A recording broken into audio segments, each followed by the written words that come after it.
అది ఏంటి సార్ మరి ఆ ఇంజెక్షన్ ఓన్లీ ఇంజెక్షన్ వన్స్ కాదు. మాత్రమేనా? అదే మీరు మన దగ్గర రేడియో ఫ్రీక్వెన్సీ మిషన్ ఉంటుంది. ఓకే. రేడియో ఫ్రీక్వెన్సీ వేవ్స్ పంపిస్తుంది. వేవ్స్ ఆ వేవ్స్ ఏం చేస్తాయంటే ఈ పెయిన్ సిగ్నల్స్ని, సెన్సరీ ప్లస్ మోటార్ సిగ్నల్స్ అట్లే ఉంటాయి. ఓకే. సెన్సేషన్స్ తెలుస్తాయి, కాల్ మూమెంట్ అంతా బాగానే ఉంటుంది. ఓన్లీ పెయిన్ సిగ్నల్స్ ఆపుతుంది. అదొక స్పెషల్ మిషన్. ఓకే. చిన్న సూత్తోనే అది చేస్తాం. ఓకే. అంటే ఒక్కసారేనా? అది depending on the severity. Okay. 1 or 2 sittings పెట్టాం. ఒక sitting or 2 sittings. And strict control of diabetes, కొన్ని ఎక్సర్సైజ్, కొన్ని మెడికేషన్ కూడా పెడతాం. డయాబెటిక్ న్యూరోపతి గురించి ఎందుకు మనము ఇంత మాట్లాడుకోవాలంటే, diabetes is a major problem ఇండియాలో.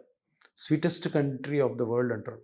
అంటే చాలామంది, almost like 10 to 15% population diabetes ఉంది ఇండియాలో. సో ఇంతమందిలో మనం 30% అనుకున్నా కూడా ఎన్ని లక్షల మంది డయాబెటిక్ న్యూరోపతితో బాధపడుతుంటారో ఆలోచించండి. ఈరోజు కూడా 3-4 పేషెంట్స్ చూసాం మనం.